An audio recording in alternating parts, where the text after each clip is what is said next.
To his profound knowledge of the Indian marketplace and his willingness to take risks. He is now pursuing another groundbreaking idea with the development of Cricket, an innovative fantasy cricket app that compensates cricketers for their performance. It is an absolute honor to invite one of India's most promising young executives, Mr. Rashneet Grover.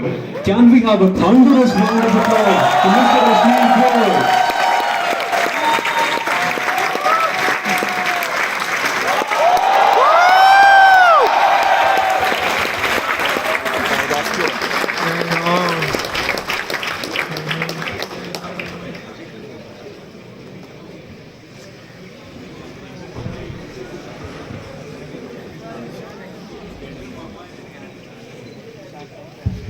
Finally यार बहुत खुशी हो रही है मेरे को, आज English नहीं बोलनी पड़ेगी।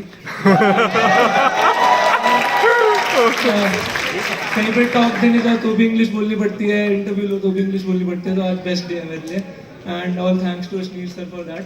सो sir thank you so much for coming. हम बहुत कुछ सीखेंगे बच्चे आपसे। Thanks for taking out the time. So sir आप कुछ मतलब कहना चाहें स्टूडेंट्स के लिए? ट्रिपल आईटी के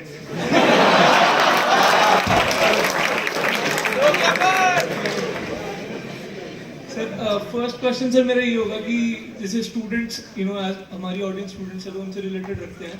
सो जो स्टूडेंट एंटरप्रेन्योर्स होते हैं उनके पास आइडिया आ जाता है और वो मतलब हमेशा कंफ्यूज होते हैं कि what should be the right time to start. मतलब वो थोड़ा सब्जेक्टिव क्वेश्चन है, बट हाँ स्टूडेंट्स को लगता है कि पहले थोड़ा एक्सपीरियंस गेन करे या सीधा out of the college start कर दे या ग्रेजुएट होकर स्टार्ट करे। तो इस पे आपके क्या थॉट्स है कि when should a student start his entrepreneurial journey? आएगी आवाज, दमदार आवाज। आवाज आ रही है? पीछे वालों को आवाज आ रही है? फ्रंट बेंचर्स को कुछ फर्क नहीं पड़ता। तो ये तो क्या होता है? एक तो ना जो मॉडरेटर है उसको हमेशा सबसे सुस्त आदमी होना चाहिए। मतलब पहले ही क्वेश्चन आप बता दो जी, कुछ बता दो हमारे बच्चों के बारे में। कुछ इसने क्वेश्चन लिखे नहीं होंगे, नोटबुक भी ऐसी खाली पड़ी है, मैं बता रहा हूँ। झाँक रहा है उसके अंदर, कुछ है नहीं। मेरा तो सिंपल ही चीज़ है कि क्यों बनना एंटरप्रेन्योर। इसीलिए तो दोगला बना है ना कि आप बता दो कि एंटरप्रेन्योरशिप कब करनी चाहिए। कब तो बात की बात आएगी, करनी भी है नहीं करनी है पहला क्वेश्चन है। कुछ करना है वो टाइमिंग तो नेक्स्ट क्वेश्चन है। क्यों बनना एंटरप्रेन्योर? जिनको बनना है उनके लिए नहीं क्यों? तो यार एक ना अभी फेज चल रहा है जहाँ पे पहले एक फेज था सबको एमबीए करनी थी, कूल चीज़ थी, पैसे बनते थे या सबको लगता था अच्छी जॉब लगेगी तो सब एमबीए करते थे। अब वो कूल फेज हो गया एंटरप्रेन्योरशिप का, तो सबको फाउंडर बनना है। फाउंडर ऑफ एक्स, वो एक्स करती क्या है फर्क नहीं पड़ता, बट सबको फाउंडर बनना है। तो मेरे को तो जो सेकंड क्वेश्चन है कि कब करना है, वो एक डेरिवेटिव क्वेश्चन है। प्राइमरी क्वेश्चन तो यह है कि करना क्यों है। अगर करना क्यों है का जो सवाल का जवाब तुम्हारे पास है, सेकंड वाला क्वेश्चन अपने आप आंसर हो जाता है कि कब करना है। अगर तुम अभी भी यही सोच रहे हो कि क्या मैं कॉलेज के बाद नौकरी करूं या मैं फाउंडर बनूं, तो सीधा जवाब है नौकरी कर ले भाई, क्योंकि वो सवाल होना ही नहीं चाहिए। अगर तुमको जेन्युइनली कोई प्रॉब्लम सॉल्व करनी है, कुछ एंटरप्रेन्योर बनने की तरफ पहल करनी है, तब तो दूसरा ऑप्शन ही नहीं है ना लाइफ में, नौकरी करनी ही नहीं है बॉस, तो कॉलेज के बाद ही कर लेंगे। ठीक है, अगर तुम अभी भी सोच रहे हो कि कब करना है, तो अभी तुम्हारे अंदर से आवाज़ नहीं आ रही है एंटरप्रेन्योर बनने की जेन्युइनली, क्योंकि या तो आइडिया नहीं है, या तुम्हारे पास को फाउंडर नहीं है, या कॉन्फिडेंस नहीं है, या पैसा नहीं है। चारों में से कुछ भी हो सकता है, but essentially you are not ready to do it. तो मेरे को तो यही लगता है कि इतनी ना जल्दी में मत रहो। एवरीथिंग हैज, जब तक कोई चीज़ ऑर्गेनिक होती है ना बहुत सही चलती है। The moment you try to push it, तब चीज़ें खराब होनी शुरू होती हैं। अब चैलेंज क्या है कि साला 22 साल 23 साल का बच्चा जेप्टो का फाउंडर बन जाता है। यही है ना रोना कि भाई तुम्हारे माँ बाप तो यही बोल देंगे ना, साले तू निखत है, तू 24 साल का हो गया, तू क्या करता है। ठीक है, ये देख 22 साल का लड़का मल्टी मिलियनियर बन गया है। तो हर कोई ना प्रेशर में आके फाउंडरशिप करने पे या फाउंडर बनने पे आ गया है, which I don't think is the right thing to do. अगर तुमको जेन्युइनली कोई प्रॉब्लम सॉल्व करने को मिली है और बहुत ही मन कर रहा है करने का, तो इमिडिएटली आफ्टर कॉलेज कर लो। हाँ, दूसरी चीज एक ये है कि अगर कहीं पे है कि नहीं एक्सप्लोर करना है, पहले देखते हैं एंटरप्रेन्योरशिप होती क्या है, तो एटलीस्ट इतनी हिम्मत तो रखो कि कॉलेज से तुम स्टार्टअप ज्वाइन कर रहे हो जॉब में। मतलब अगर तुम एक तरफ क्वेश्चन पूछ रहे हो कि मैं कब करूं, और फिर तुम नौकरी कर रहे हो केपीएमजी में या एक्सेंचर में, तो तुम उस क्वेश्चन के जवाब से दूर भाग रहे हो, ठीक है, क्योंकि वहां पे जाके कुछ नहीं मिलने वाला। मतलब एटलीस्ट तुम्हारा ये क्वेश्चन आंसर नहीं होने वाला कि मेरे को एंटरप्रेन्योर बनना है नहीं बनना है। अगर वो जेन्युइनली वो क्वेश्चन को आंसर करना है, तो जाके जोमेटो में काम करो या कोई और स्टार्टअप में काम करो, जहाँ पे तुमको पता लगेगा कि यार स्टार्टअप करना होता क्या है, रियल एक्सपीरियंस मिलेगा एंड रियल जवाब मिलेगा उस सवाल का। So that's my 2 bit. Good answer sir. Zomato तो वैसे अब थोड़ा बड़ा हो गया, बट आई वुड से कि और अर्ली स्टेज में काम करो तो असली हवा लगेगी। So sir second question is also related, इसी से रिलेटेड है कि जैसे आजकल स्टार्टअप्स का बहुत ट्रेंड हो गया है, मतलब ट्रेंड में आ गया, हर किसी को फाउंडर बनना है, तो इस वजह से बहुत सारे सूडो फाउंडर्स या नकली फाउंडर्स बोलेंगे कि आ गए हैं मार्केट में। और खासकर कई बार देखता हूँ मैं कि स्टूडेंट्स जो है स्टार्टअप को पढ़ाई से एस्केप करने के लिए यूज करते हैं कि भाई मेरा तो स्टार्टअप है इसलिए मैं नहीं पढ़ रहा। तो मेरे कई ऐसे दोस्त थे जो पूरा दिन सोते रहते थे और बोलते थे कि भाई हमारा तो स्टार्टअप है इसलिए हम तो पढ़ाई नहीं कर रहे, और ना पढ़ रहे होते थे ना स्टार्टअप कर रहे होते सही से। सो एंटरप्रेन्योरशिप की एक लोनली जर्नी भी होती है, लोनली पार्ट भी होता है जिसमें हार्डवर्क होता है, लाइफस्टाइल शिफ्ट होता है, सेल्फ डिसिप्लिन वगैरह होता है जिसके बारे में कोई बात नहीं करता। तो उसमें आपकी जर्नी में कोई ऐसा पार्ट है जिसके बारे में किसी को ना पता हो, और इस जर्नी की के बारे में आपके क्या थॉट्स हैं, मतलब जो ये लोनली पार्ट है? ये लोनली पार्ट तो बहुत होते हैं, बट वो ग्लैमरस नहीं होते, ठीक है, तो किसी को सुनने नहीं है, तो इसलिए वो इतना टॉक्ड अबाउट भी नहीं होते। नहीं, ये बात देखो, maths and of the day घूम फिर के सब चीज़ मैथ्स पे आ जाती है। 99% ऑफ स्टार्टअप्स फेल, ठीक है, तो it's a good place to hide. मतलब छुपन छुपाई अगर खेलनी है, ठीक है, तो सही जगह छुपने की ढूंढनी होती है। तो अगर तुमको लाइफ में छुपन छुपाई खेलनी है तो स्टार्टअप बहुत सही जगह है छुपने की, क्योंकि तुम बोल तो साले 99 फेल होते हैं, तो मैं भी हो गया तो कौन सी बड़ी बात थी, ठीक है, क्योंकि कोई आके ये देखने नहीं वाला कि तुम फेल एफर्ट मार के हुए हो या फेल मतलब नेटफ्लिक्स पे सीरीज देख के और सो के और माल फूक के हुए हो। किसको पता? तुम तो बोल दो कि भाई मैंने बहुत सही करा था, वो साला दूसरे वाले एक लड़के को ना मेरे आइडिया पे इन्वेस्टमेंट मिल गई इसलिए साली मेरी नहीं चली, वरना तो मैं उसकी मार लेता, ठीक है, और भाई पता लगा ये तो साला माल फूक के सोते रहता था, ठीक है। और बेस्ट एक्सक्यूज है जी, मैं तो स्टार्टअप फाउंडर हूँ, मैं बहुत कुछ कर रहा हूँ, तेरे को नहीं पता, तू नौकरी की तैयारी कर भाई, ठीक है।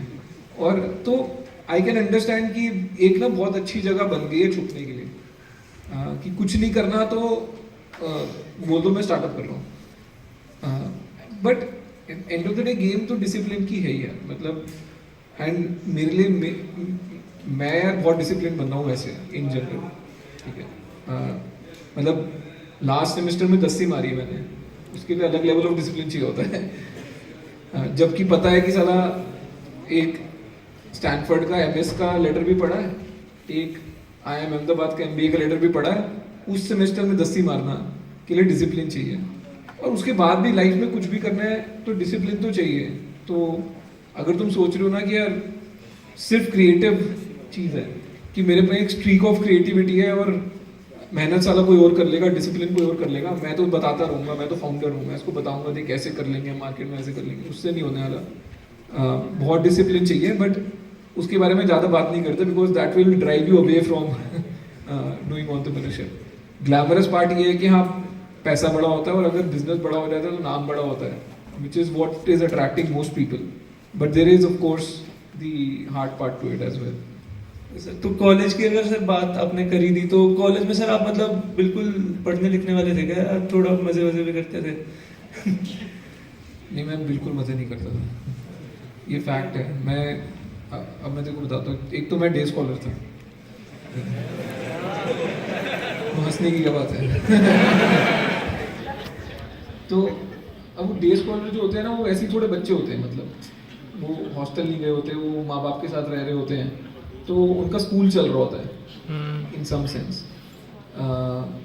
दूसरा, पहले सेमेस्टर में मैंने थोड़ा वेलावर्दी करी, तो मेरी 7.5 आई थी, 7.5 SGPA। फिर मेरे को थोड़ा झटका लग गया कि साला ये 7.5 में तो कुछ नहीं होने वाला, बिकॉज होता है क्या है कि जेई की प्रिपरेशन करते करते ना इंसान इतना थक गया होता है, और उसके बाद फिर आईआईटी में एडमिशन हो जाए तो तुमको लगता है, माँ बाप ने यही बोला था, बेटा एक बार आईआईटी पहुंच जाओगे लाइफ सेट है, ठीक है। तो मेरे को भी पहले सेमेस्टर में लगा मैं तो पहुंच गया, मेरी लाइफ सेट है, बट वो सब झूठ है।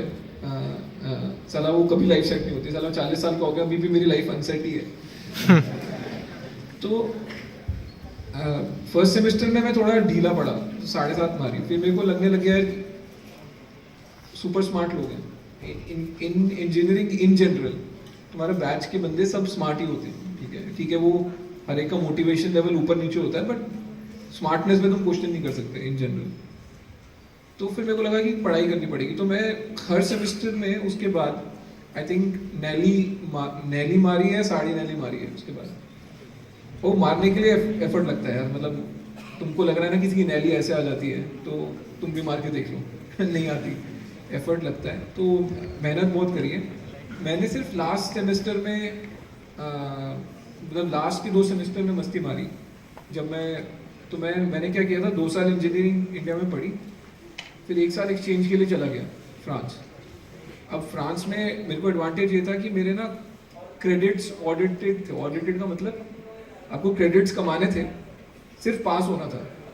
फ्रांस के ग्रेड इंडिया में काउंट नहीं होते थे, ठीक है। तो मैंने 3 सेमेस्टर नैली साड़ी नैली मारी, तो मेरी जो पहले 4 सेमेस्टर की CGPA थी was also my CGPA at the end of the 3rd year, ठीक है, क्योंकि क्रेडिट्स काउंट हो गए, ग्रेड्स काउंट नहीं हुए। लास्ट सेमेस्टर में मैंने मस्ती मारी थोड़ी, बिकॉज तब तक मैंने बंदी पर डाली थी, तो मैं घूमता रहता था। और दूसरा, मैं MBA की प्रिपरेशन कर रहा था, उसमें कुछ प्रिपरेशन नहीं होती, टाइम पास होता है बेसिकली एप्टीट्यूड टेस्ट के नाम पे तुम बोलते थे मैं क्लास जा रहा हूँ, वो किया। तो वो लास्ट सेमेस्टर में थोड़ी मस्ती मारी, अदरवाइज तो मैं सीरियस था। IIM में भी आई वाज लाइक लगे रहता था, पढ़ाई करता रहता था। तो हाँ, थोड़ा सा मेरी ना लाइफ रिवर्स में चल रही है। I became more interesting at the age of 38 then I was at the age of 19 तो थोड़ी रिवर्स लाइफ है। तो थोड़े इंग्लिश बच्चे से बता देता हूँ, नैनी 9 होता है, 10 ही 10 होता है। सो इससे अगला सर क्वेश्चन मेरा बर्न से रिलेटेड है, तो बर्न भी बता देता हूँ। बर्न मतलब जो लॉसेस आजकल स्टार्टअप में सुनने को मिलते हैं। तो सर जो लास्ट डेकेड था, जब मैं भी एंटरप्रेन्योरशिप सीखना स्टार्ट कर रहा था, तो मैंने देखा कि बर्न को, हालांकि टेक स्टार्टअप्स में लॉस मेकिंग होती है क्योंकि वो एक लंबे विजन पे काम कर रहे होते हैं, बट बर्न को बिल्कुल ऐसे नॉर्मलाइज कर दिया है कि जैसे कुछ गलत ही नहीं है उसमें। एंड हमेशा रेवेन्यू की बात हो रही होती थी, प्रॉफिटेबिलिटी की कोई बात ही नहीं करता था। तो उस चीज के बारे में आपका क्या सोचना है कि मतलब क्या ये सही है, बर्न होना नॉर्मल है, या मतलब प्रॉफिट इज द ऑक्सीजन? मेरा इन जनरल व्यू है कि जो हो रहा है मार्केट में वो सही है बाय डेफिनेशन, मतलब अदरवाइज कुछ और हो रहा होता। सी बर्न को लेके मेरा सिंपल व्यू है कि कंपनीज में बर्न इसलिए है बिकॉज इन्वेस्टर्स ने आपको मैंडेट दिया है कि आप थोड़े साल प्रॉफिट मत कमाओ, आप स्केल कमा लो पहले। तो अब जब आप स्केल कमाने पे आ रहे हो, आपका एक ही KPI है कि मेरे यूजर्स कितने हैं, मेरे प्लेटफॉर्म के थ्रू बिजनेस कितना हो रहा है, उस बिजनेस पे प्रॉफिट कितना बन रहा है वो कोई देख ही नहीं रहा। तो जब मेरे फूड चेन में मेरे ऊपर एक इन्वेस्टर बैठा है और वो इन्वेस्टर ने मेरे को बोल रखा है कि बॉस देख, मैं तो पैसा लगा रहा हूँ, तू अभी स्केल X पे है, तू 10x स्केल पे पहुंच जा, मैं और पैसा लगा दूंगा, ठीक है। तो मेरे को फॉर्मूला इन्वेस्टर नहीं दे दिया सामने से आके कि ये फॉर्मूला है, तू 10x पे पहुंच गया, मैं इतने पैसे लगा दूंगा इतनी वैल्यूएशन पे। तो बॉस पे ठीक है, लाइफ सेट है ना, मेरे को कुछ दिख ही नहीं रहा, मेरे को X से 10x पे जाना है। अब उसमें पैसे खर्च ज्यादा हो रहे हैं, यूनिट इकोनॉमिक्स नहीं बैठ रही है, जो भी हो रहा है that is a derivative. that's not what I am chasing or tracking. मैं तो ट्रैक कर रहा हूँ कि मैं x से 10x पहुँच गया नहीं पहुँच गया. तो in some sense a lot of the losses जो अभी स्टार्टअप्स में है या जो बर्न स्टार्टअप में है वो इसलिए है बिकॉज इन्वेस्टर ने आपको खुली छूट दे रखी है बर्न करने की. अब वो छूट 2021 तक की थी, क्योंकि हर एक का कोई बाप होता है. तो जब मार्केट ऊपर जा रही थी, इन्वेस्टर्स भी जो सो कॉल्ड वीसी इन्वेस्टर्स होते हैं ना, इनका खुद का पैसा नहीं होता, पहले बात समझो, ठीक है. उसके बाप का पैसा नहीं है, उसने भी सामने किसी और इन्वेस्टर से उठा के एक फंड बनाया और उस बंदे का पैसा लगा रहा है. एट बेस्ट जो वीसी होता है उसका खुद का पैसा 5% लगा होता है, एट बेस्ट मैं बोल रहा हूँ. नॉर्मल सिनेरियो में उसका 1% भी खुद का नहीं लगा होता. तो जब मार्केट यूएस में ऊपर जा रही थी तो जो वीसीज यूएस में इन्वेस्ट करते थे वही इंडिया में आए, ठीक है. उनको लगा अरे वाह, यूएस में हमने बिजनेस को इसको ऐसे ग्रो करा, पहले स्केल आ गया, बाद में बहुत कैश आया, तो हम इंडिया में भी सेम करेंगे, पहले स्केल लाएंगे, बाद में बहुत प्रॉफिटेबिलिटी आ जाएगी. तो उन्होंने दबा के पैसे लगाए. पिछले 10-12 साल मतलब अंधाधुंध पैसा लगाया हिंदुस्तान में. 21 के बाद यूएस में स्टॉक्स नीचे जाने लग गए, ठीक है. अब जैसे ही यूएस में स्टॉक्स नीचे जाने लग गए, इनका व्यू चेंज हो गया. इनको लगने लग गया कि बॉस अब नेक्स्ट पैसा कौन लगाएगा. अगर मैंने कंपनी में आज पैसा भी लगा दिया, नेक्स्ट राउंड में लगाने के लिए कोई बंदा ही नहीं है, तो अब कंपनी को पैसे कमाने पड़ेंगे. तो 21 के बाद से 2022, 2023 it's all been about saying survive and profitability. तभी तो इतने ले ऑफ्स हो रहे हैं. भाई तुम किसी को सुबह उठ के मन तोड़ना करता है, आज मैं 10,000 बंदे निकाल देता हूँ, बहुत मजा आएगा. मतलब कोई लॉजिक होना चाहिए ना कि क्यों 10,000 बंदे निकाल रहा है भाई एक साथ मिलके. वो इसीलिए बिकॉज इन्वेस्टर ने बोल दिया देख तू महीने का $20 मिलियन खो रहा है, तेरे पास $100 मिलियन पड़े, मैच कर ले 5वीं क्लास की, 5 महीने का पैसा है, मैं 5 महीने बाद नहीं खड़ा हूँ, मैं तेरा बाप नहीं हूँ, अनाथ है तू, कर ले जो करना है, ठीक है. तो जब बंदे को फीलिंग आती है अब तो मैं अनाथ हो गया, पापा पैसे नहीं देंगे, फिर वो अपने खर्चे कम करना शुरू करता है. तो इंडियन स्टार्टअप में भी सेम ही हो रहा है ना. पापा ने मना कर दिया भैया नो मोर फ्री मनी, तो अब सब लोग अपने खर्चे कम करने पे आए. तो बाय डेफिनेशन अब लोग प्रॉफिटेबिलिटी ढूंढ रहे हैं. सो 2021 तक अलग दुनिया थी इंडिया में, 2022 के बाद बहुत अलग दुनिया है. तो अगर तुम 2021 वाली दुनिया सोच के आज की डेट में बिजनेस करने बैठोगे तो 3 महीने में धंधा बंद हो जाएगा.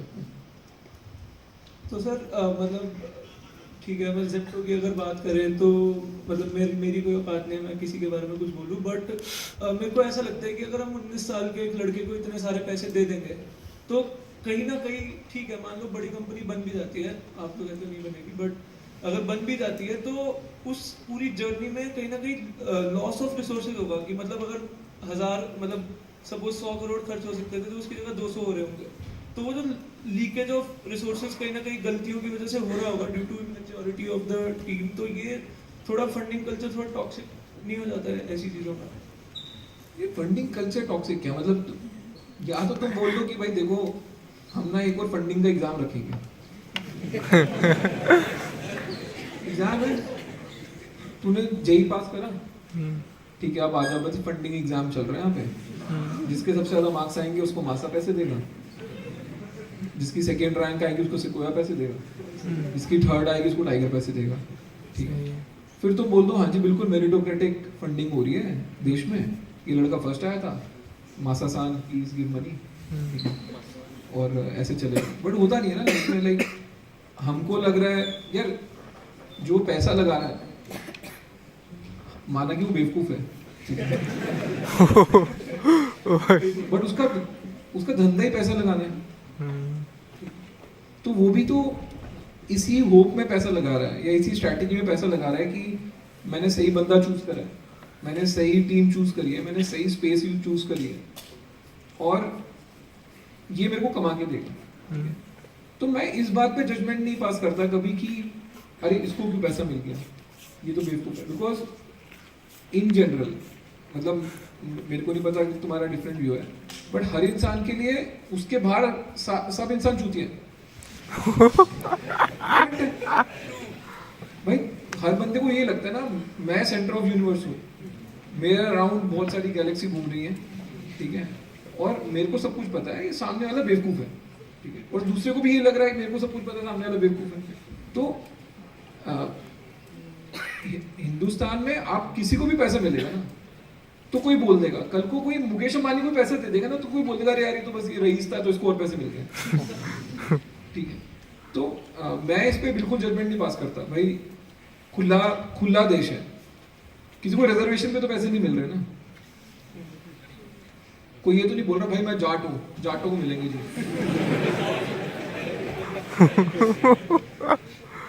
ठीक है।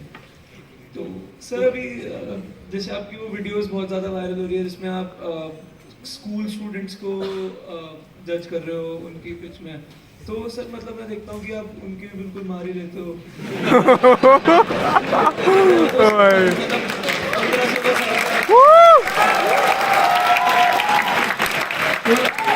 वो 16-17 साल का बच्चा है, वो तो लोगो ही बनाएगा ना, मतलब आइडिया थॉन एक तरह से हो गया, तो वो रियलिटी चेक देने का के पीछे क्या थॉट प्रोसेस है सर? अब जब वो शो हुआ था ना वो साले हरामखोर है एक नंबर के। अरे भाई तो जब मैं शो पे गया था, मैं स्टेज पे गया, ठीक है, और उस सालों ने मैंने जो बोला ना उसने एडिट में काट दिया और दिखाए जा रहे हैं, तीन एपिसोड निकाल दिए, 4 एपिसोड निकाले जा रहे हैं, ठीक है। मैंने पहले जाके, क्योंकि पेरेंट्स भी आए थे, बच्चे भी आए थे, मैंने स्टेज पे जाके शुद्ध हिंदी में समझा दिया था कि देखो सुना दिया था, अगर बड़ों के काम में घुसोगे तो बड़ों वाली बात करना भी, सुनना भी, की भी हिम्मत रखना, ठीक है।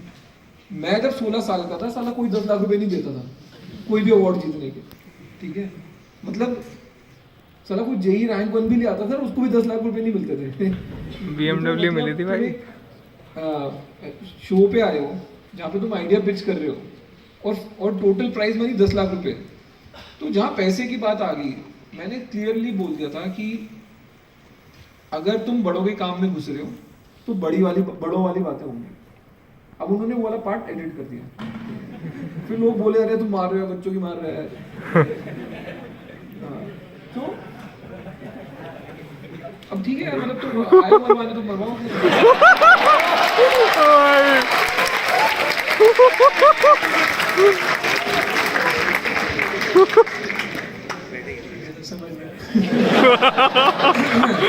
तो सर जैसे मतलब थोड़ा मिक्स रखते हैं, थोड़ी एंटरटेनिंग बातें, थोड़ी काम की बातें भी सीखने को मिले इससे।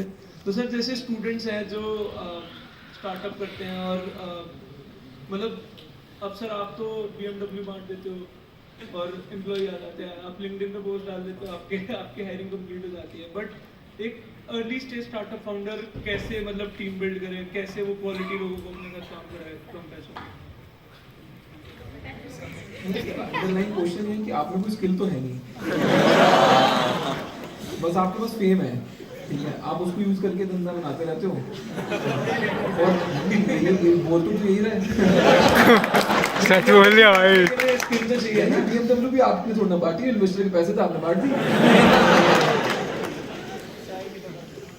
नहीं यार देख, चल मैं मान लेता हूँ मैं कोई कुछ नहीं है मेरे में, कुछ नहीं देख, जब मैंने भी स्टार्ट किया था, ठीक है, वो जो तुम अभी देख रहे हो वो टुवर्ड्स द अदर एंड है कि भाई कुछ बड़ा बन गया, तुम सक्सेसफुल हो गए, तुम शो में चले गए, जनता को तुम अपील करते हो, ठीक है, तो उसके बाद तुम एक अलग गेम खेल सकते हो, ठीक है। फॉर एग्जांपल आज की डेट में तुम इलॉन मस्क को ये थोड़ी नहीं बोल सकते यार तू साले यार तू तो बस तेरे पास ट्विटर है टिक हटाया जाओ, तो तूने नहीं, तू सबको औकात दिखाता रहता है, तूने क्या करा, ब्लू टिक हटा दिया ना। साले खरीदा इसलिए था, तू सबके ब्लू टिक हटा देगा और बोलेगा साले तू क्या राजा, क्या मंत्री, क्या सिपाही, क्या एक्टर, तुम सबकी कोई औकात नहीं है, मैंने तुम्हारी औकात छीन ली एक दिन आया, ठीक है, but that's not what he does, right. मतलब वो बेचारे का रॉकेट फट गया, ठीक है, अब वो साले दिवाली तो मैं मना रहा था, मतलब उसके लेवल के पैसे होने के बाद तुम में मोटिवेशन हो कि मैं एक रॉकेट छोड़ूंगा, साला सबसे बड़ा रॉकेट है, is the big thing, right. तो हर बंदे का ना तुमको एक साइड दिखेगा, तुमको एक टू डायमेंशन में बंदा दिख रहा है, थर्ड डायमेंशन तुमको दिखती नहीं है कभी भी। Now coming to the more serious question कि यार जब कुछ नहीं है तब कैसे बनाए?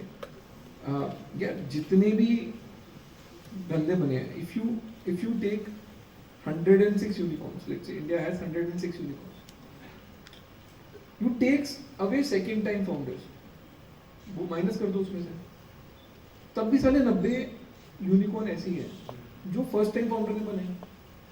सिर्फ 15-16 ऐसे निकलेंगे जो सेकंड टाइम फाउंडर या थर्ड टाइम फाउंडर की कंपनी यूनिकॉर्न बन गई, ठीक है। अब वो जो 96 में से वो 90 है भाई, उन्होंने तो वहीं से स्टार्ट किया था ना जहाँ पे तुम आज सोच रहे हो कि हम कैसे स्टार्ट करें।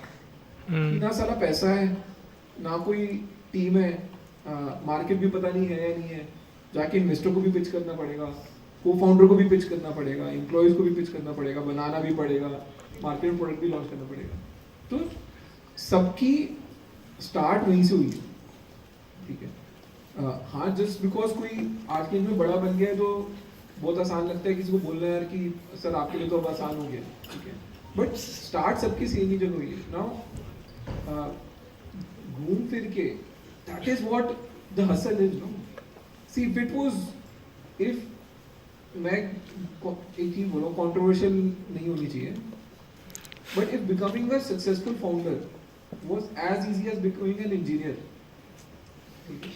तो क्या बात थी? तो कि वो हम इंजीनियर जैसे बनते हैं वैसे ही सब फाउंडर बन गए। एंड अगर success ratio in becoming a founder और it was so easy, why would this being a founder be so rewarding? See end of the day जो सक्सेस केसेस हैं उनका रिवॉर्ड सुपीरियर क्यों है? बिकॉज परसेंटेज सक्सेस केसेस कम है, ठीक है। तो प्रोसेस सबके लिए सेम है, कोई वो गुरु मंत्र नहीं है कि जी पहले महीने में क्या करना है, पहले दिन में क्या करना है, पहले हफ्ते में क्या करना है। You just have to hustle. हाँ, एक चीज ये है कि मान के चलना चाहिए कि it is a long haul. बहुत ही कम केसेस में होगा कि साला लॉन्च करा और आग लग गई, या 2 साल में भी आग लग गई, या 3 साल में भी आग लग गई। I know so many founders जिनके लिए 5वां प्रोडक्ट 7वें साल पे जाके चला, ठीक है। मेन चीज है गिव अप नहीं मारना है, बिकॉज हो नहीं पता, जो बंदा 5 प्रोडक्ट बना के 6ठे साल पे गिव अप मार गया, वो साला 1 साल दूर था incrementally from really making it big. तो परसिवियरेंस होना जरूरी है, मेरे को ये लगता है, बाकी किसी चीज से, बिकॉज तुमको नहीं पता कि साला वो कब क्लिक करेगा। बट अगर ये सोच रहे हो ना कि यार 1 साल ही लगाऊंगा, साला चलेगा तो चलेगा वरना तो मैं गिव अप मार दूंगा, तो वो 1 साल बहुत जल्दी आने वाला है, ये मान के चलो। तो थोड़ा गलत लेके फिर क्वेश्चन, तो मतलब अगर फेम से पहले की भी बात करें, जब आपने जॉब से स्टार्टअप में ट्रांजिशन किया था तब भी आपके लिए कंपैरेटिवली इजी रहा होगा, because you had so much in your bucket. Life में सब कुछ इजी था शुरू से। मतलब कंपेयर टू अ स्टूडेंट, तो इसलिए टीम बिल्डिंग का, but we got the answer sir. नहीं फिर क्वेश्चन गलत।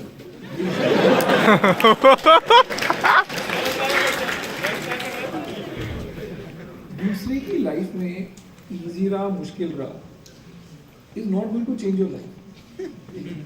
2 तरीके हैं, या तो तुम क्रिप मारने, भाई तुम बोलो कि मेरे को क्रिप मारना है, ठीक है, तो फिर तुम बोलते रहो जी हाँ जी इसके पास तो पहले से ही था, ये तो IIT नहीं गया, ये तो इन्वेस्टर को जानता था, ठीक है। Anyone who's genuinely in the market to solve will never look at the other person. क्या फर्क पड़ रहा है सामने वाले के पास क्या है क्या नहीं है, जायज है नाजायज है, क्या फर्क पड़ रहा है? एंड ऑफ द डे साले उसने तो मेरे को देना नहीं है, मेरे को तो अपनी लाइफ और अपनी जर्नी खुद ही करनी है।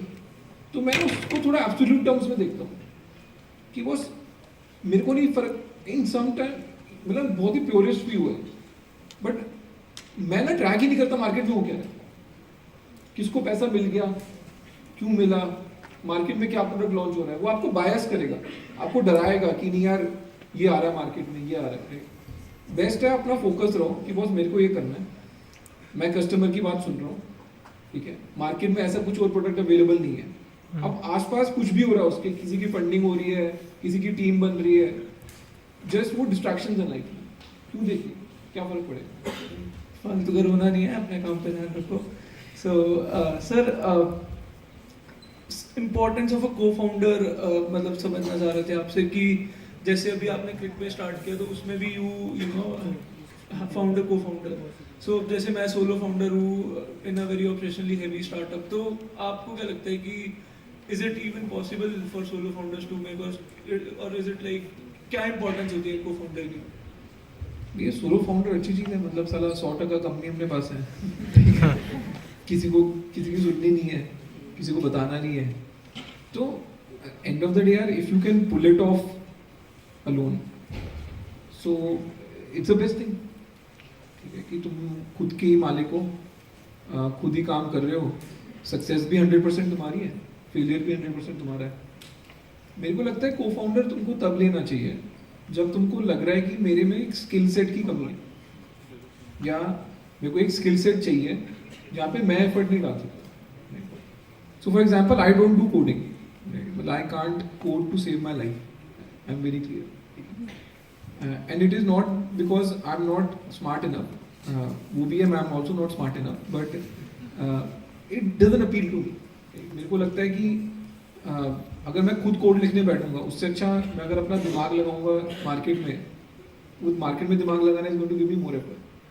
सो therefore for the tech side of thing I always take a को फाउंडर अलोंग. बट अगर तुम्हारे को कोडिंग में भी इंटरेस्ट है, राइट, और तुमको लगता है नहीं टेक स्टार्टअप है, मैं टेक वाला पार्ट भी संभाल लूंगा, ठीक है, maybe with an engineer, with a CTO, whoever, right, तो being a solo founder is probably the best thing, क्योंकि तुम पूरा 100% इक्विटी पूरा ही विन, 100% लॉस तुम्हारा है. बट सर थोड़ा अलग क्वेश्चन है, तो अंकुर वारीकू के बारे में अंकुर वारीकू से, सो मैं बिल्कुल अंकुर वारीकू का फैन नहीं हूँ, बट आपको क्या प्रॉब्लम है ये जानना चाहते हैं. नहीं, मेरे को कोई प्रॉब्लम नहीं है. और उसका नाम सेम लाइन में लाने से क्या problem? नहीं, मेरे को सो ये प्रॉब्लम होती है सारा. लोग ना आगे वाली चीज़ नहीं देखते, बीच वाली नहीं देखते, एक चीज़ पर अटक जाते हैं. ये सालों जुकरबर्ग ने शॉर्ट्स और ये सब बनाए इसलिए है ताकि साला 1.5 मिनट में बात खत्म हो जाए, कलेश हो जाए. भाई 1 मिनट 35 सेकेंड का बना देता तू शॉर्ट्स, तो देख में क्या पूरी बात हो जाती. सो माय थिंग इज कि यार don't compare one individual with other individual. मैं ये भी बोलने को तैयार हूँ कि भाई मेरा नाम और इलॉन मस्क का नाम सेम लाइन में मत ले, ठीक है. अब तू बोल दे हाँ क्योंकि इलॉन मस्क ऑफेंड हो जाएगा, फिर ठीक है. मेरे को जेन्युइनली लगता है कि यार हर कोई एक इंडिविजुअल है, ठीक है, तो उसको बकेट में मत डालो. भाई ठीक है, मैंने गलती करी किताब लिखने की,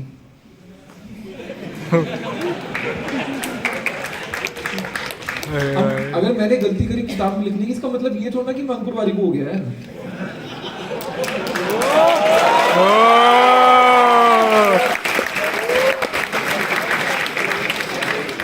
यार किताब की मार्केटिंग रह गई यार. तो तुमने फालतू में अंकुर वारीकू की मार ली उस बात पे, न्यूज़ बना के, ठीक है, ऐसा कुछ था ही नहीं.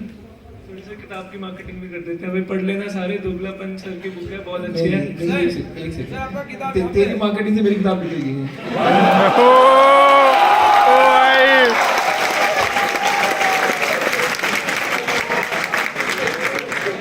सोलो फाउंडर होने के ना एक नुकसान भी है थोड़े.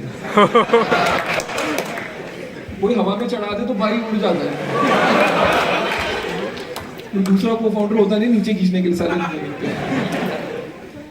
थोड़े सीरियस क्वेश्चन पे आते हैं. तो सर जैसे आजकल बहुत बज़वर्ड्स हैं, जैसे AI, ML, Web3, मेटावर्स, सो और इनसे रिलेटेड अगर कोई स्टार्टअप करता है तो बहुत इजी हो जाता है थोड़ा, मतलब इन्वेस्टर से फंड रेज करना थोड़ा कंपैरेटिवली इजी होता है instead of solving a practical problem. जैसे अगर मैं अपना एग्जांपल लूँ, हम कबाड़ उठाते हैं तो that is a practical problem, वो ChatGPT से नहीं होगी सॉल्व. सो क्या मतलब इसके, और अब अगर हम बात करें कि जैसे चांदनी चौक या चावड़ी बाजार के जो प्रैक्टिकल बिजनेसेस हैं उनकी रेवेन्यू कई बार जो हमारे आजकल के 100-150 करोड़ रेवेन्यू वाले बिजनेसेस हैं जिनकी वैल्यूएशन बहुत ज़्यादा हो जाती है, उससे कई बेटर और प्रॉफिटेबिलिटी भी कई बेटर है। तो कैसे हम इन्वेस्टर्स को उन चीज़ों के बारे में समझाएं जो अनसेक्सी लगती है इन्वेस्टर्स को? ये वो समझा के नहीं सकते हो। सी तुम तो पिच मार सकते हो ना।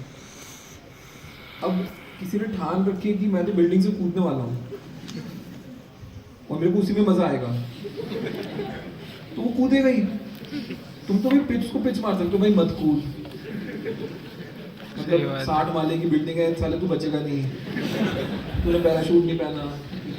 तुम तो यही सिखा सकते हो ना। तो अब मैंने क्या बोली, प्रॉब्लम सी बज़वर्ड यूज करके ना तुमको लग रहा है इन्वेस्टमेंट उठ जाती, नहीं उठती। एंड इन्वेस्टमेंट उठाना कोई वैलिडेशन ही नहीं है, किसी बात की कोई वैलिडेशन नहीं है। एंड ऑफ द डे यार इन्वेस्टमेंट उठाना एक लायबिलिटी उठा रहे हो तुम, समझो। मतलब किसी का कर्जा उठा रहे हो, सूद समेत लौटाना। अनफॉर्चुनेटली इतना ग्लैमराइज हो चुका है ना इंडिया में पैसा उठाना कि कोई हमने उसको बैलेंस शीट में लायबिलिटी से एसेट साइड पे ला दिया कि भाई मैंने मासा सान से पैसे उठा लिए, तो भाई पता नहीं मैंने क्या फोड़ दिया। End of the day if you cut out मासा, what have you raised? You have raised a liability. तुमने किसी से पैसे उठाए हैं, कमा के देने हैं सूद समेत, और यहाँ पे तो सूद भी बहुत डीप वाला सूद लगना है। मतलब यहाँ पे तो उसको 40-45% का IRR चाहिए, वो 10-15% ब्याज वाला बंदा भी नहीं है ये। तो उसको वैलिडेशन मत मानो for anything. And if you start thinking कि नहीं यार ये पैसा उठाना और वैल्यूएशन लगाना वैलिडेशन नहीं है, तो सब कुछ सॉर्टेड है ना। अब कोई चावड़ी बाजार में बहुत लोग धंधे करते हैं, हजारों करोड़ के धंधे करते हैं। मतलब मैं इंडिया घूम रहा हूँ, मैंने कोल्हापुर जैसी जगह में एक बंदा देखा है, वो 1.5 लाख स्क्वायर फीट की दुकान पे साड़ियां बेचता है, ठीक है। 1000 करोड़ का टर्नओवर है साल का, साड़ियां बेचता है होलसेल पे।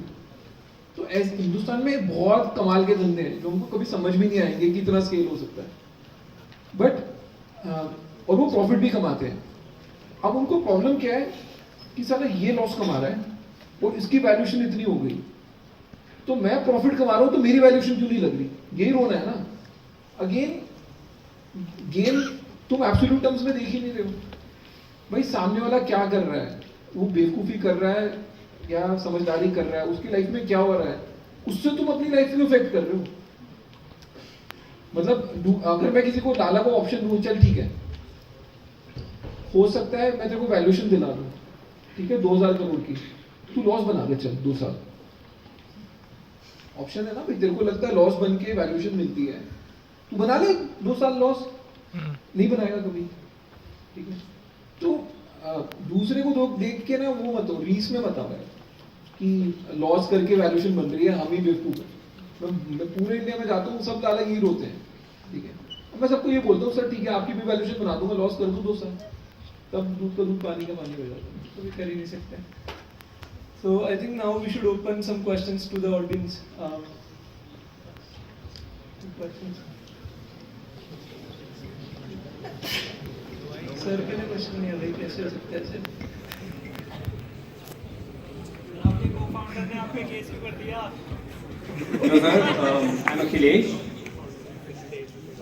तो क्वेश्चन नहीं है सच, एक रिक्वेस्ट है। तो बेसिकली लाइफ में थोड़ी शॉर्टेज चल रही है मोटिवेशन की, तो क्या सबके सामने आप मेरे को ये बोल दोगे कि भाई क्या कर रहा है तू?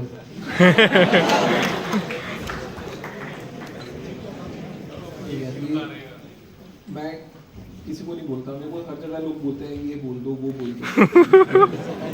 भाई या तो जावेद अख्तर ने मेरे को लिख के दी स्क्रिप्ट जी आप शार्क टैंक में जाना और ये 5 मुहावरे यूज करना और आप फेमस हो जाओगे, ठीक है। तो फिर मेरे को उस डायलॉग की वैल्यू भी हो कि मैं बोलूँ हाँ यार जावेद अख्तर ने लिख के दिए थे, चल गए थे शो पे, मैं शो के बाद भी मारूंगा, ठीक है। तो जो शो में बोला है वो बाय वे ऑफ स्पीकिंग निकल गया, ठीक है। कोई डायलॉग था नहीं तो मैं रिपीट नहीं करता इसलिए। बाकी मतलब मरवाने का इतना शौक है, किसी और से मरवा देंगे।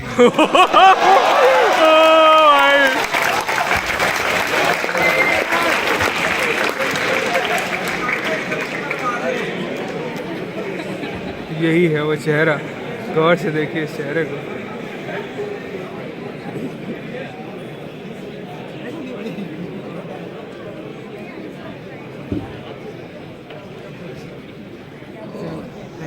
गुड इवनिंग सर, सार्थक दिस साइड। सर मेरा क्वेश्चन आपसे ये है कि आपके लाइफ एक्सपीरियंस के रिस्पेक्ट में कि सर अगर आप किसी आप एज ए फाउंडर अगर किसी आप फाउंडर को गाइड करते हो कि आप किसी इन्वेस्टर के सामने इन्वेस्टमेंट लेने जा रहे हो, तो बेसिकली आपको कितनी % इक्विटी अलॉट करनी चाहिए कि आप उस इन्वेस्टर को एक वक्त पे संभाल भी पाओ और उसके जितने भी एवल पार्ट है उससे बच भी पाओ? नहीं, कोई इविल पार्ट नहीं है। सी जस्ट बिकॉज मेरा experience with a set of investor बुरा रहा, मैं सबको ये नहीं बोलता कि सबके साथ बुरा होगा, ठीक है। बट एक तो ये है कि हाँ, लाइफ में आँख कान खोल के चलो, मतलब समझ, जो थ्योरेटिकल बुरा हो सकता है ना वो तुमको पता होना चाहिए। अब तुम उसके लिए सॉल्व कर रहे हो नहीं कर रहे हो अलग बात है, बट तुम ये नहीं इस व्यू से नहीं जा सकते कि अरे मैं इन्वेस्टर के साथ, मतलब इन्वेस्टर तुम्हारा पार्टनर बन रहा है, 10% इक्विटी लेगा, 15 लेगा, 20 लेगा, जो भी लेगा, तुम इस व्यू से नहीं जा सकते कि कभी कुछ बुरा हो नहीं सकता। थ्योरेटिकली जो बुरा हो सकता है वो तुमको पता होना चाहिए, उसके बाद तुम उस रिस्क को सॉल्व कर रहे हो नहीं कर रहे हो अलग चीज़ है। Now coming to the question, वो सिंपल सी कहानी है, everything is demand and supply. जब मार्केट अच्छी होती है, 5 लोग तुम्हारे पीछे पैसा डालने को तैयार होते हैं, तो जो सबसे कम स्टेक लेने को तैयार है, मतलब सबसे ज्यादा वैल्यूएशन तुमको देने को तैयार है, तुमको उसी से पैसा लेना चाहिए। एंड ऑफ द डे यार, मेरे को अगर तुम्हारे पास 2 ऑफर है, एक इन्वेस्टर एक्स की मैं 50 करोड़ डालूंगा, मेरे को कंपनी का 10% चाहिए, yes, और इन्वेस्टर वाई सिंह की मैं 50 करोड़ डालूंगा, मेरे को कंपनी का 20% चाहिए, तो ऑफ कोर्स 10% वाला बेटर है यार, क्योंकि एंड ऑफ द डे ये इट्स नॉट लाइक अ को फाउंडर, कोई क्वालिटेटिव एस्पेक्ट नहीं है उसका, ठीक है। जो इन्वेस्टर 50 करोड़ रुपए डाल रहा है, तुम्हारे अकाउंट में 50 करोड़ ही आने हैं, यस सर। उसके साथ कुछ इन्वेस्टर की क्वालिटी नहीं आनी है, तुम्हारे 50 करोड़ में कोई बूस्टर नहीं लगना उसके आने से। तो मैं तो हमेशा यही बोलता हूँ, if you have an option you take the better option, if you don't have an option then you dilute as much as you are comfortable with, and वो नंबर नॉर्मली मेरे को लगता है 20% के ऊपर नहीं होना चाहिए किसी भी राउंड में। अगर तुम्हारे पास कोई ऑप्शन नहीं है, एक ही बंदा खड़ा है, और 90% केस में यही होता है, जब राउंड हो रहा होता है ना, एक ही बंदा पैसे लगाने को तैयार होता है, तब तुमको क्लियर होना चाहिए यार 20% ज़्यादा डायल्यूट नहीं करूँगा इन जनरल। और सर एक अगर प्री रेवेन्यू स्टार्टअप है, ठीक है, तो उसमें अगर इन्वेस्टर के सामने आप पिच करने जा रहे हो, तो उसमें इन्वेस्टर के सबसे पहले क्या देखता है? नहीं, इन्वेस्टर तो अपना रिटर्न ही देखता है यार, pre revenue, post revenue, series A, series ई, उससे कुछ फर्क नहीं पड़ता। इन्वेस्टर को तो एक ही चीज़ नाप तोल रहा है कि भाई इस लड़के पे पैसा लगाऊंगा तो मतलब मैं कितने टाइम रिटर्न कमाऊंगा, that's all that he is looking at. Hello sir, मैं आशीष है मेरा नाम। मैं आपसे ये पूछना चाहता हूँ, जब हम टीम को लीड कर रहे होते हैं तो हमारे पास 2 ऑप्शंस होते हैं। पहला कि हम टीम को प्यार से कुछ कार के लीड कर सकते हैं, राइट, और दूसरा हमारा तरीका होता है वो होता है कि डांट के काम कराएं। अब जब प्यार से काम कराते हैं तो लोग करते नहीं हैं, और अगर डांट के कराते हैं तो लोग करना नहीं चाहते। तो आप जब टीम को लीड करते हो तो आपका तरीका क्या होता है वो करने का? ये अच्छा क्वेश्चन है यार ये। सी आजकल ना जो तुम्हारी जनरेशन है बहुत ही वोक जनरेशन है, वोक बोलते हैं ना, हाँ, तो तुम सारे माँ बाप की नहीं सुनते तो मतलब फाउंडर की तो घंटा सुनोगे, ठीक है। बट मेरा इसमें व्यू एक ही है कि यार जो टीम है ना उसको फाउंडर की रिस्पेक्ट होनी चाहिए, कि यार ये जो बोल रहा है ना, चाहे डांट के बोल रहा है चाहे आराम से बोल रहा है, बोल सही रहा है, और इसको करने से as a company we will grow, और एज द कंपनी ग्रोज तो प्रोफेशनली मैं भी ग्रो करूँगा, वो बहुत इंपॉर्टेंट है। चैलेंज क्या आता है कि एम्प्लॉयज़ को भी लगता है कि साला मेरा लाला बेवकूफ़ है, फैक्ट है। उसको ये लगता है कि अरे पता नहीं साला, मतलब जैसे ये बोल रहा है ना कि दूसरे पे क्यों पैसे लग गए, एम्प्लॉयज़ को भी लग रहा होता है मेरे लाला पे क्यों पैसे लग गए, ये तो बिल्कुल ही बेवकूफ़ है। तो वो ना कहीं पे लैक ऑफ रिस्पेक्ट है, एंड लैक ऑफ रिस्पेक्ट वाले में ना कोई गाली नहीं सुनता।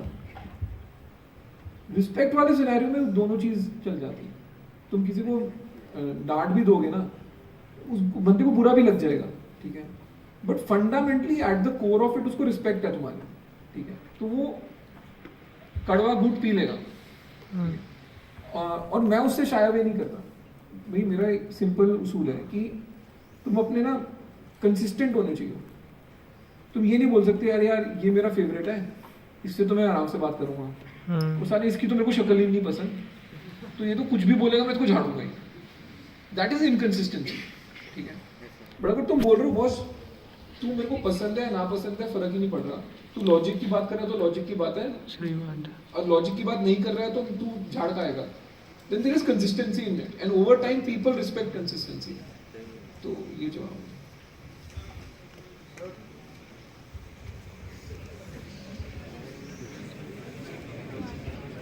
Hi Ashni, मेरा नाम प्रियांश है। So looking at your recent journey, we are seeing कि आप Instagram पे काफ़ी एक्टिव हो गए हो, आप सोशल मीडिया इन्फ्लुएंसिंग में काफ़ी आ गए हो। So how has that journey been for you? And मतलब क्यों ये शिफ्ट क्यों है? क्या आपको मज़ा आ रहा है इस चीज़ को करने में? क्या रीज़न है? नहीं, मेरे को बिल्कुल मज़ा नहीं आता है। मतलब मैं किसी कंपल्शन में करता हूँ, मतलब ऑफ कोर्स है, मतलब किसी शिफ्ट नहीं है ना। मतलब साला जब मैं कॉलेज जाता था तब था ही नहीं सोशल मीडिया, तो मैं क्या करता उस टाइम ठीक है। तो social media see here's the thing, social media आया ही पिछले 3 साल में, या बड़ा पिछले 3 साल में हुआ है, ठीक है। तो अब अगर मैं 40 साल का हो गया हूँ और मैं 40 साल पे सोशल मीडिया कर रहा हूँ, तो 25 साल वाला बंदा तो ये बोलेगा नहीं साले इसको 40 साल पे क्या चुल चढ़ी है इसको सोशल मीडिया करने की। लॉजिकल सी बात है ना, ठीक है। बट मेरा ना हर चीज़ डेटा ड्रिवन होती है। मेरे को ये लगता है सोशल मीडिया एक प्लेटफॉर्म है जो ट्रूली डेमोक्रेटाइज कर रहा है कि पहले to be heard, to be seen, तुमको बहुत ही नीश सर्कल में ब्रेक इन करना पड़ता है। मतलब एक तरफ तुम बोलते रहते हो कि साला करण जौहर नेपोटिज्म करता है, अगर करण जौहर नेपोटिज्म कर रहा है तो जुकरबर्ग एंटी नेपोटिज्म कर रहा है। वो तो बोल रहा है भाई देख मैंने प्लेटफॉर्म बना के दे दिया, अब ये प्योर मार्केट की गेम है, मैं मेरिट की गेम भी नहीं बोल रहा भाई। अगर मार्केट को बेवकूफी पसंद है तो बेवकूफ चलेंगे, सही बात है। मार्केट को समझदार है तो समझदार चलेंगे, लेट द मार्केट डिसाइड, ठीक है। नाउ अब अपनी बात करूं तो साला मैं दारू भी नहीं पीता, मैं सुट्टा भी नहीं मारता, ठीक है, मैं कोई आवारागर्दी भी नहीं करता, मेरे कोई ऐसे दोस्त यार नहीं है जिनके साथ जाके मैं हर रोज बैठ जाऊंगा, ठीक है। तो मेरे लिए भी एक रिलीफ है to go and do something comic on social media, ठीक। वो तो मैं अपने लिए कर रहा हूँ, मैं जेन्युइनली बोल रहा हूँ, मैं किसी के लिए नहीं कर रहा हूँ, अपने लिए कर रहा हूँ ना। अगर मैं कुछ कंटेंट बना रहा हूँ और साला इंस्टाग्राम पे उसके 1.5 करोड़ व्यूज आ रहे हैं, ठीक है, so then I also get excited to make more of it. The moment the market starts telling me कि यार नहीं मत कर यार, मतलब नंबर्स ड्रॉप हो रहे हैं या लोग बोल रहे हैं क्वालिटेटिवली कि ये बहुत क्रिंज हो गया, ठीक, I'll also back off। मतलब मैं बेवकूफ तो हूँ नहीं कि यार just to be out there I'll do anything, बट मैं उसको नेगेटिव नहीं मानता। मेरे को ये लगता है कि यार ऐसा नहीं होता कि तुम एक बंदे से एक्सपेक्ट करो कि जी आप तो पूरा टाइम सीरियस ही रहो, आपका धर्म ही सीरियस रहना है ठीक है यार। अगर मेरा धंधा भी चल रहा है, मेरी लाइफ भी चल रही है, and I can also have my 2 minutes of fame and 2 minutes of comic outing, why not. Hello sir, I M Vinayak, first year student here. Sir मेरा आपसे एक क्वेश्चन था कि जैसे आजकल हम लोग जेई देखते हैं और आजकल जेई कॉलेज वर्सेस ब्रांच का बहुत ज़्यादा सीन चल रहा है और उसके अंदर सीएस का बहुत ज़्यादा बज़ है। तो जैसे मैंने भी सर आईआईटी दिल्ली छोड़ा था इस वजह से कि मेरे को सीएस मिल रही थी यहाँ पे, तो तो सर ये कहाँ तक सही है कि मैं अपना नेम टैग छोड़ूं और उस अपॉर्चुनिटी को छोड़ूं, जो एक मेरे को बिग प्लेटफॉर्म मिल रहा है आईटी के थ्रू किसी और कॉलेज में जाके, कि मैं उस प्लेटफॉर्म को छोड़ूं और आगे बढ़ने में प्रॉब्लम करूं? और आगे जैसे मैंने आज अपनी ज़िंदगी में ये डिसीजन लिया कि मैं एक प्लेटफॉर्म छोड़ूंगा, और आगे भी अगर मेरे को उस टाइप का कोई डिसीजन मिलता है तो क्या मेरे को ये डिसीजन लेना चाहिए कि मैं एक प्लेटफॉर्म छोड़ूं या फिर एक बस चुनूं? बस एक प्लेटफॉर्म को मैं आपसे पूछना चाह रहा था कि बस को चुनूं या प्लेटफॉर्म को चुनूं? नहीं, it's a genuine, very genuine question. देख, मैं जब एक तो अच्छी रैंक आई हुई है, मेरी तो रैंक भी इतनी अच्छी नहीं चाहिए। मेरी थी 1823 रैंक उस टाइम पे। तो अब मेरे पास ऑप्शन क्या थी कि sarcasm pro max, IIT Guwahati लेता जहाँ मेरे को केमिकल मिल जाता, ठीक है, या मैं आईआईटी दिल्ली लेता जहाँ मेरे को सिविल मिल रहा था। तो मेरे लिए इजी ऑप्शन थी, मेरे को कंप्यूटर साइंस मिल नहीं रहा था। तो it was an easier option, saying कि साला घर के पास है, कौन जाएगा गुवाहाटी, तो नहीं चलता। मतलब मैं तो डीसी तक नहीं गया था, मतलब मेरे को डीसी में मिल जाता इलेक्ट्रॉनिक्स, या मेरी रैंक अच्छी थी वहाँ पे, इलेक्ट्रॉनिक्स मिल जाता और मैं एक साल में अपग्रेड करके CSC में चला भी जाता। But for some reason I chose IIT, एंड it's a function of what do you really aspire to do. देख, एक प्लेटफॉर्म चूज करना ना बहुत सेफ ऑप्शन है। अब देखो, अगर डिग्री की खानी है, सही कि बॉस मेरे को तो सिर्फ एक डिग्री चाहिए अच्छी सी, ताकि साला सामने वाला मेरे को हर टाइम पे कोई नौकरी देने को तैयार हो, इरिस्पेक्टिव ऑफ मेरे को काम आता है नहीं आता है, तो then IIT degree is better than any other degree. सही कि बॉस तुम कुछ भी नहीं बोलोगे ना, सामने वाला बंदा इंप्रेस हो जाता है, यार साला IIT गया था यार, कुछ तो होगा लड़के में। बट अगर तुम्हारा व्यू ये है कि नहीं यार मेरे को डिग्री की नहीं खानी, मैं तो काम वाला बन जाऊँ, मैं अपने काम से प्रूव करके दे दूंगा, then you should always choose what you are good at, right, और what your real passion is, right. So if you are really passionate about coding and computer science, then it's the right decision to take it. How does an IIT matter over your course? But उस course की selection भी ना internal होनी चाहिए। ये नहीं हो सकती कि अरे भाई आज कंप्यूटर साइंस चल रहा है तो आज ये ले लेते हैं, अब पता लगा 2 साल बाद बायोटेक्नोलॉजी चल रहा है तो बोले कि मैं बायोटेक्नोलॉजी ले लेता हूँ, then you are not clear कि तुमको करना क्या है। लास्ट 2 क्वेश्चंस लेंगे हम यार। हेलो, बैक है और क्वेश्चन ले रहे Hi, I'm Devansh. So I wanted to ask you about your investment strategy. So like being at Shark Tank, you might be like आप startups में बहुत ज़्यादा invest कर रहे हैं, which are like a relatively risky option, right? So out of like 100% that you have, right? So of your investment amount, like आप उसका allocate कैसे कर सकते हैं? आप उसका allocate कैसे करते हैं और कहाँ पे करते हैं? It might be real estate, it might like those are some kind of safer options I would assume. या फिर startups or maybe crypto, and so I would like to know about how you invest and where are you investing, you know? Crypto में मैं कुछ नहीं करता, ठीक है, मेरे को समझ ही नहीं आता लास्ट तक क्रिप्टो, मतलब मोनोपोली लगता है मेरे को कि मैं एक मोनोपोली की गेम ले लूँ और उसमें से नोट निकाल लूँ मोनोपोली वाले और किसी को बोलूँ देखो जी मेरे तो ये अंडर रिटन है बाय ब्लॉकचेन, ठीक है, तो आप मेरे से ये मोनोपोली का 100 रुपये का नोट ले लो, मेरे को 100 रुपये का असली नोट दे दो, ठीक है। तो क्रिप्टो मेरे को जेन्युइनली नहीं समझ आता। My view has always been it's the biggest scam which has been sold globally, right, saying कि किसी चीज़ की अंडरलाइंग वैल्यू है जस्ट बिकॉज उसके पीछे कुछ टेक्नोलॉजी है। अब क्या टेक्नोलॉजी किसी को नहीं पता, खरीद लो, बढ़ जाएगा, बेच देना। That is what 99.999% of investors have invested in. And crypto तो दूर की बात है, तुम किसी को एक केला दे देगा ना, बोल गए ये देख केला, ठीक है, इस पे आज इन्वेस्ट कर दे, मैंने इसमें बहुत टेक्नोलॉजी लगाई है और 6 महीने बाद देखिए डबल हो जाएगा, तो साला वो केला लेने भी कोई आ जाएगा। जनरली बता रहा हूँ, लोग ना रिटर्न के पीछे भागते हैं, अंडरलाइंग एसेट का आधे लोगों को पता भी नहीं होता है क्या। So no crypto for me. See मैंने बहुत ही ना रिस्की गेम खेली है, बहुत ज़्यादा risky game. 100% of my investments are in startups, 100%। मतलब मेरे पास कोई पब्लिक मार्केट पोर्टफोलियो नहीं है, मैंने कोई डाइवर्सिफाई नहीं कर रखा। एंड उसका रीज़न ये है कि अगर एक बार तुम एक रिस्क से कंफर्टेबल हो जाते हो, एज एन ऑपरेटर अगर मैं स्टार्टअप बनाने से कंफर्टेबल हूँ तो एज एन इन्वेस्टर तो मेरे को रिस्क ही नहीं दिखता after while. So I played an extremely, and बहुत लोग ना आपको बोलते हैं डाइवर्सिफाई करो। यार मेरे को जेन्युइनली लगता है कि ना अगर तुम्हारे पास कुछ भी नहीं है रिलेटिवली, तुम डाइवर्सिफाई करके कुछ नहीं बना सकते। कुछ बन गया उसके बाद तुम डाइवर्सिफाई कर सकते हो, ठीक है। तो मेरे हिसाब से अगर तुम यंगस्टर हो, यू डोंट डाइवर्सिफाई। ये नहीं कि मेरे पास 100 रुपए हैं तो मैं 50 का रियल एस्टेट लूंगा, 30 पब्लिक शेयर होल्डिंग में डालूंगा, 20 स्टार्टअप में डालूंगा। भाई एक तरफ कॉल ले लो। तुमको लग रहा है साला ये प्लॉट भागने वाला है पूरा डाल दो। या तुमको लग रहा है कि साला ये स्टॉक भागने वाला है, पूरा डाल दो, ठीक है। हाँ, जब तुम्हारे पास इतना पैसा आ जाए कि अब तुमको इतना, अब उसके बाद रिस्क लेने का मन नहीं है या जरूरत नहीं है, उसके बाद कर दो डाइवर्सिफाई।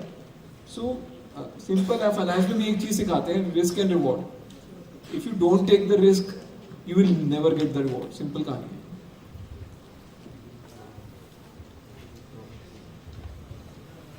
भाई जिसके हाथ में माइक पहुंच जाए वो सवाल पूछ लो, मैं क्या माइक। सर मुझे से आपको ऑटोग्राफ चाहिए था। क्यों? सर आपके बुक पे। क्या करेगा भाई? सर इन्वेस्टमेंट, सर फ्यूचर में काम आएगा। सर मिल सकता है सर प्लीज? फ्यूचर में काम आएगा। 1000 रुपए दे दे, मैं ऑटोग्राफ दे दूंगा। सर मिल सकता है सर प्लीज? नहीं भाई, सवाल पूछने दे यार। उसके बाद hi sir, hello sir, sir Kartik whether.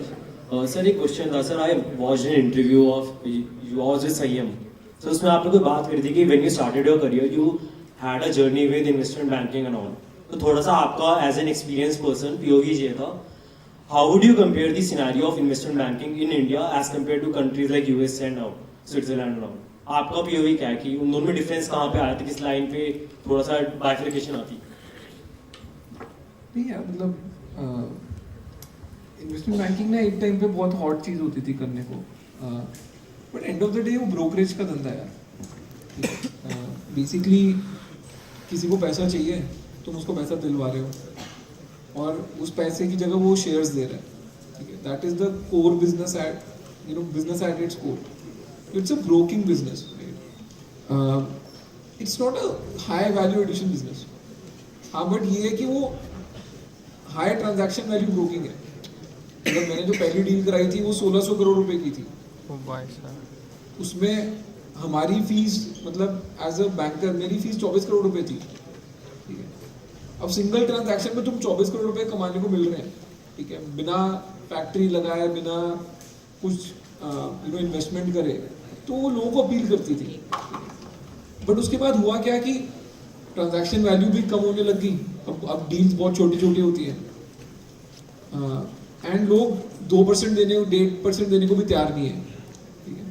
तो it's become a very commoditized business today, and even in the US it become very commoditized business. अभी ना किसी को ढूंढना बड़ा मुश्किल काम नहीं है भाई। तुमको अगर इन्वेस्टर चाहिए, तुमको भी पता है 100 इन्वेस्टर इंडिया में जो पैसे लगाते हैं, ठीक है। तुम स्मार्ट इनफ हो, सबकी ईमेल आईडी निकाल लोगे, डायरेक्ट अप्रोच कर लोगे, तो इन्वेस्टमेंट बैंकर क्या वैल्यू ऐड करेगा बीच में, ठीक है।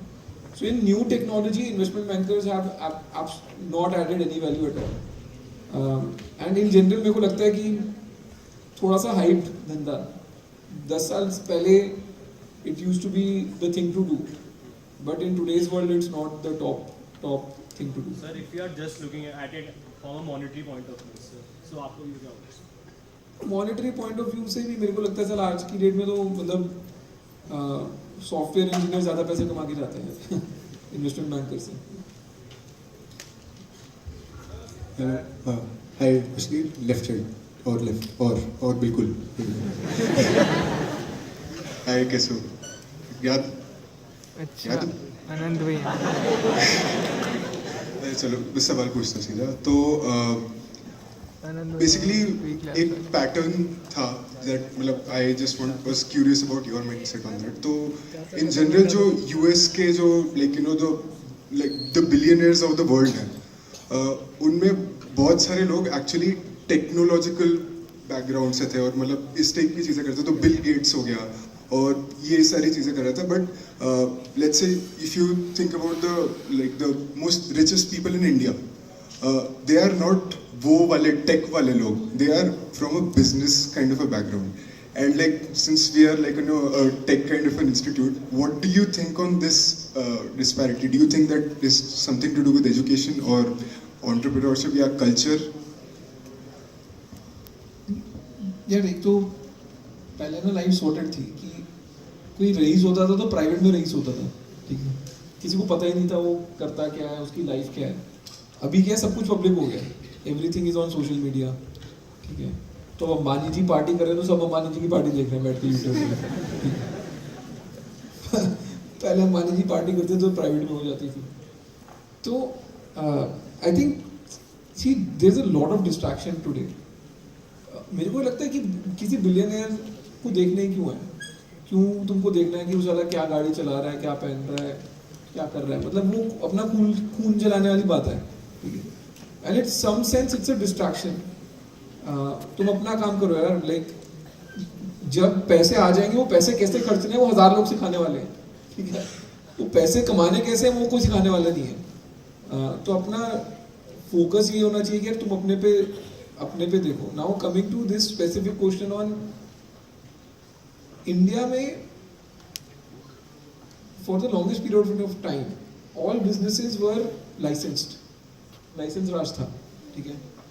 तो ट्रेडिशनली जो बड़े बिजनेसमैन थे वो थे जो लाइसेंस स्विंग कर लेते थे कि किसी पॉलिटिशियन को जानते हैं नहीं जानते भी तो उनको पता है कि कैसे खरीदना है किसी को, ठीक है. तो people who became rich were who used the government or used the political system to get the licenses. फिर वो लाइसेंस राज में लाइसेंस आ गया तो लाइसेंस के साथ बिजनेस में पैसा भी अच्छा होता था, बिकॉज कोई और कंपटीशन तो घुस नहीं सकता, तो आप और पैसा कमा लेते थे. एंड देन वो पैसा यूज करके लोगों ने मल्टीपल बिजनेसेस खोल लिए. People became conglomerates in that sense.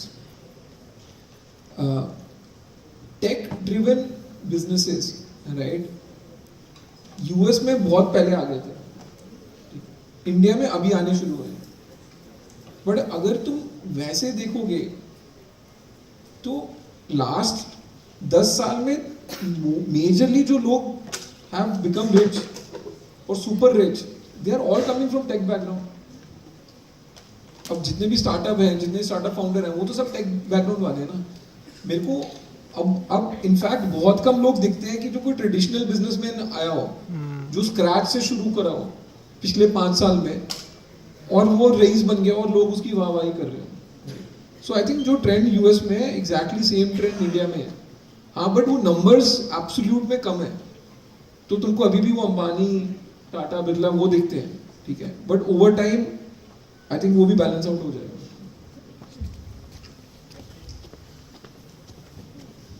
Ashniji, I have a question for you. What was the main point because of which you shifted from job to business? And secondly, have you experienced shift in your ikigai in your life? पहले तो Ikigai होता क्या मेरे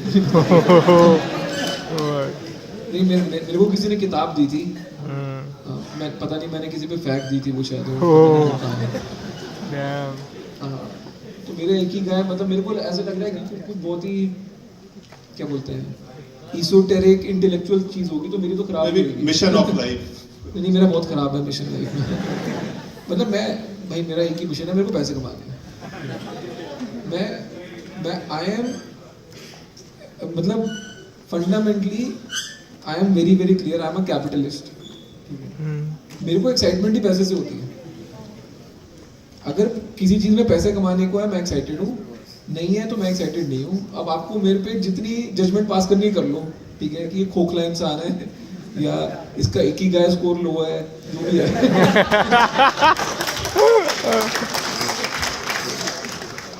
and job से business की jump भी मैंने इसलिए मारी. बेसिकली मैं ग्रोफर्स में था, मैं CFO था, एंड अलविंदर मेरा बैचमेट था, उसने बनाया था. एंड अलविंदर पहले नौकरी करता था दीपेंद्र की एट जोमेटो। तो अलविंदर ने दीपेंद्र से सीखा धंधा कैसे बनाते हैं, तो उसने अपना धंधा शुरू कर दिया। फिर मैंने अलविंदर से सीखा, मैंने अपना धंधा शुरू कर दिया। ठीक है, तो आई थिंक समवेयर ना वो पीयर कंपटीशन था फॉर मी। मतलब क्यों एक ट्रिगर होता है ना कि मेरे को लगता था साला ये तो मेरा नोट्स पढ़ के पास हुआ है और मैं इसकी नौकरी कर रहा हूँ। ठीक है, तो कहीं तो वो पीयर प्रेशर था। एंड मेरे बैच में ना वो पीयर प्रेशर बहुत ज़्यादा है, because my IIT batch is 2000 entry, 2004 2005 graduation. And उसमें ना एक से बढ़ के एक खिलाड़ी है उसमें, उस बैच में। स्टार्टेड विद सचिन बंसल, विनी बंसल। ठीक है, फिर दीपेंद्र हुआ, अलविंदर हुआ, फिर मैं हुआ, फिर हर्ष जैन है ग्रो करके, रुचि काल रहा है ऑफ बिजनेस। मतलब ऐसे कम से कम नहीं तो उड़ान वाला पूरा गैंग है। तो ना मैंने 20-25 लड़के लड़कियां हैं जो कि सेम बैच से निकले। एंड कहीं ना वो आपको कहीं पे फॉल्स कॉन्फिडेंस देता है, सही कि साले ये तो मेरे साथ पढ़ते थे तो मैं भी कर लूंगा। तो हम बहुत सारे ना वो फॉल्स कॉन्फिडेंस में कूद गए। ठीक है, कुछ तैर गए, कुछ डूब गए, वो अलग बात है, बट समवेयर एक दूसरे को देख के हमको कॉन्फिडेंस बहुत आया। ठीक है भाई, अब रैप अप करते हैं। एक लास्ट क्वेश्चन ले लेते हैं sir. Last question. Good evening sir, I am Shikhar from third year. मेरा एक सिंपल क्वेश्चन है, when we as students get together to make an idea and we have a number of students working with us, for example 5 to 6 students, what kind of metrics do you follow while choosing a co-founder if the idea gets evolved into a startup, etc.? How do you actually manage to give the roles and what metrics do you use for these?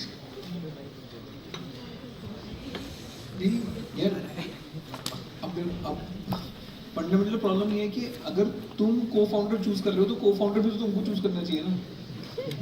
तो it is not a matter of choice, see it is 2-3 people coming together and saying कि बस हम ये चीज करेंगे, same चीज हमको excite कर रही है और हमको एक दूसरे के साथ काम करना है। ठीक है, तो हमारे पास कुछ नहीं है, हमको नहीं पता कुछ बनेगा भी नहीं बनेगा, बट भाई तेरे साथ काम करना है, मजा आएगा। तो एक तो वो रिस्पेक्ट होनी चाहिए आपस में कि मेरे को काम करना है तो तेरे साथ काम करूंगा, बहुत मजा आएगा। और थर्डली सबसे इम्पोर्टेंट चीज है कॉम्प्लीमेंट्री स्किल्स होनी चाहिए। अगर तुम सेल्स में या मार्केटिंग में तेज हो, दूसरा बंदा टेक और प्रोडक्ट में तेज होना चाहिए। बिकॉज अगर तुमको दोनों को सेम ही चीज अपील करती है तो फिर जो दूसरी चीज सॉल्व करनी है, एक तो कोई सॉल्व नहीं कर रहा और दूसरा तुम आपस में भिड़ते रहोगे फिर ज्यादा। जब तुमको पता है ना यार मेरा को फाउंडर टेक देखता है, प्रोडक्ट देखता है, मैं मार्केटिंग देखता हूँ, क्लैरिटी ऑफ रोल अपने आप आ जाती है। सो कभी भी ना उसको ये मत बोला how do I choose a को founder. Cofounders have to organically come together, मेरे को ये लगता है। And so just an additional is what's the kind of the number that you look for the number of co-founders? Because in the Shark Tank season you actually pointed out that if you have more number of co-founders then your equity is kind of liquidated in that and you focus on a small number. As a student founder यार, let's say आपने 2 साल काम भी किया है, 3 साल भी काम किया है, अगर आप सेम पीयर ग्रुप हो, सेम एज के बंदे हो और सेम जगह स्टार्ट कर रहे हो तो आपकी इक्वल इक्विटी होनी चाहिए। ठीक है, उससे 2 चीजें होती हैं, अगर कोई कम कंट्रीब्यूट कर रहा है वो ऑटोमेटिकली ड्रॉप ऑफ हो जाएगा आफ्टर अ व्हाइल। ठीक है, बट आप शुरू में ये नहीं बोल सकते कि यार 80% मेरा है 20% तेरा है। सेम चीज, हम दोनों सेम कॉलेज गए थे बट आइडिया मेरा था तो मेरा 80 है तेरा 20 है, वो कभी नहीं चलने वाला बिकॉज एग्जीक्यूशन उसके बाद होनी है। Once you have done a few startups, when you are bringing more to the table, maybe at that point of time you can flex that muscle. But coming out of college, if you're doing a startup, especially with your peers, fellow students, you have to be very, very fair. Thank you so much, sir, for coming here, coming to the end of this session. So we have a small token of appreciation for sir. Sir, it's an autograph.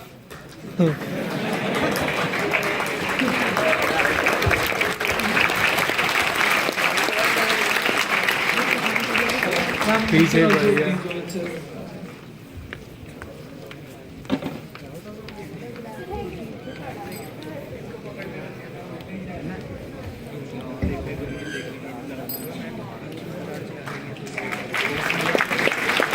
अरे nice.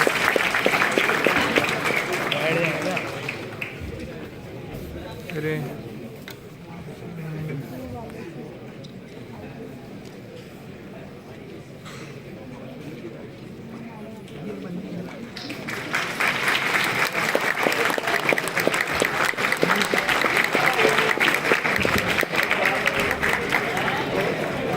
Hi, quick announcement. Kindly remain seated.